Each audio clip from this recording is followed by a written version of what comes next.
Welcome back to another workshop build video. Today I'm going to be building two wall sections. Because this is a 20-foot span here, I'm going to build two 10-foot walls. And so we're going to start right here. So let's get to it. I'm only going to need half of this lumber here, so I'm going to move the other half to the side. Now I did something that I have not done ever before, and I regret doing it. I went to the local hardware store, not the good lumber yard I always go to, but the hardware store, and I bought 22 boards. Well, I went in to pay, and the guy that is out in the yard, he loaded them for me. Big mistake. He picked out some of the worst lumber I've ever seen. Let me show you. I bought these two boards there last week, and then this week I go there and check this out. Terrible, just terrible. I can scrape off wood with a finger from this rot. So, I mean, it's not too deep, but why? When you can get this right here, why would you pick out this? So, needless to say, I won't be buying wood from them again because of this experience.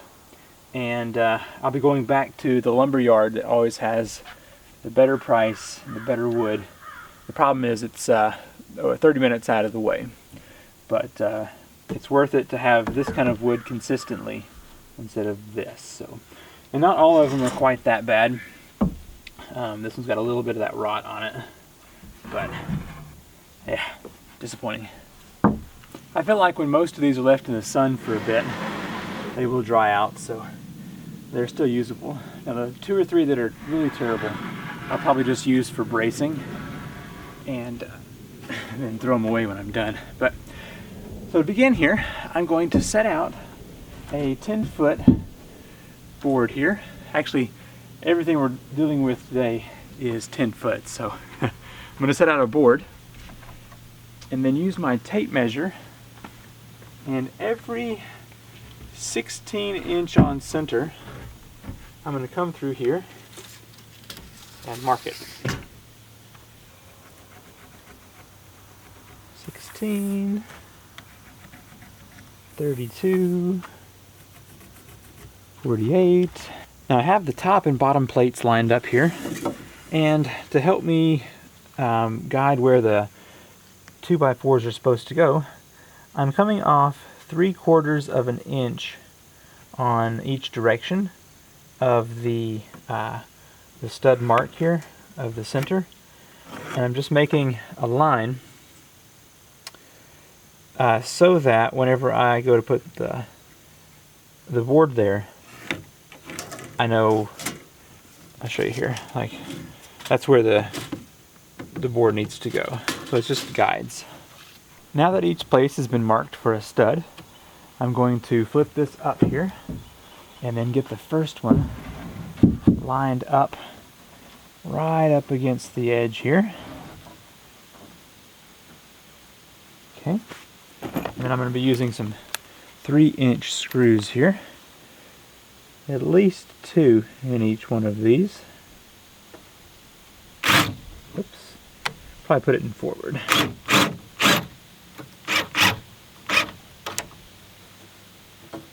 Sure that's nice and lined up well.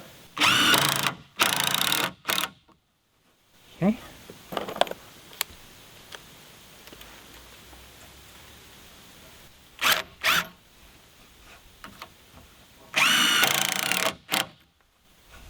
Good.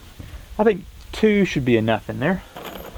So I'm going to move down the line and get all of these boards installed into the bottom plate here. Once all of the studs have been screwed into the bottom plate, move up to the top plate and do the same thing. I have the bottom and top plates done, so now I'm going to come back with some of this Liquid Nails construction adhesive and just put a nice coat down here so that when this wall is turned up, it will be sealed with this and also the screws. Now for the fun part. Let's see how well I can pick up this wall by myself. A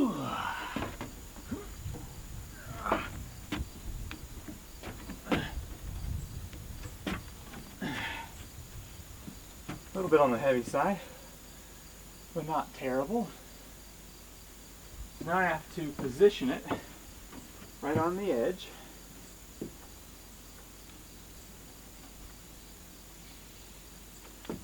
Okay.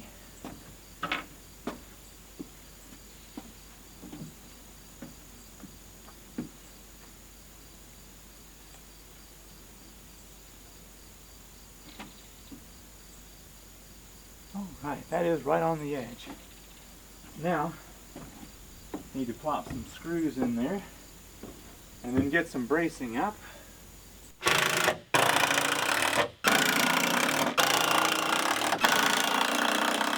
Okay, that's enough just to hold it in place while I get the rest of these screws in. I want to be generous with this step because it is definitely important. There is a bit of a breeze out today and I don't want this falling over, so let's see, we got pretty close to level there and much better on that side. So I'd like to brace this so that the wind doesn't blow it over while I'm working on the other walls. So I'm just going to use this terrible 2x4 that was all cut and molded. Okay, not much, just enough to hold it in place if the wind gets real strong there.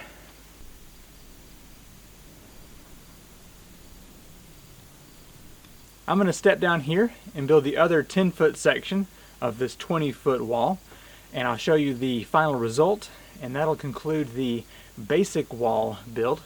And in the next video we will have a double door on the front, single door on the back wall, and a window on the other side. So plenty of things to look forward to.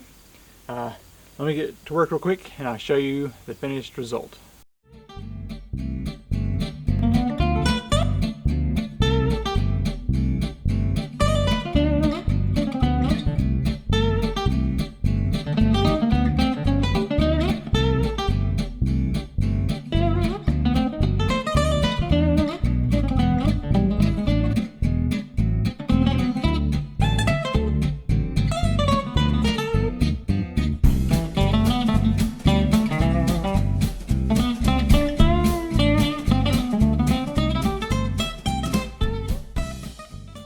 Now that the two pieces of the walls are together, I'm coming back through here and then connecting the two of them together with screws. That way they're nice and tight together. And that concludes the framing of the side wall here. Very simple build. The only thing I really had to do special was just use the saw to cut off a little piece of this corner down here, since 10-foot boards are a little bit longer than 10 foot. Everything else was straightforward. So you'll notice that it is 10 foot tall, so I can put some shelves up top and have lots of storage space for whatever we need to store up there. On the outside, I am very flush with the rest of the building here. Now, whenever I built the frame itself, the frame kind of sunk in just a tad here. It's not even a quarter of an inch, so I just followed the rest of the wall in a straight line, basically. So it's off a little bit there, but no big deal. Looks good. Well, it's exciting to have one wall done. That means 3 more to go. So the back wall, like I said before, will have a single door here. The side wall over here will have a window, and then the front wall will have a double door. So I'm not exactly sure which one of those we will tackle next, but I'm sure it will be an adventure. Thanks for watching. I'm Seth Johnson with Land House. Hit that thumbs up button and be sure to subscribe, and I'll see you next time. Bye.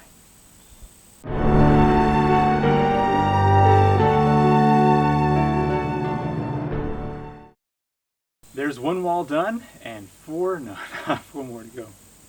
Stay tuned and we will do something.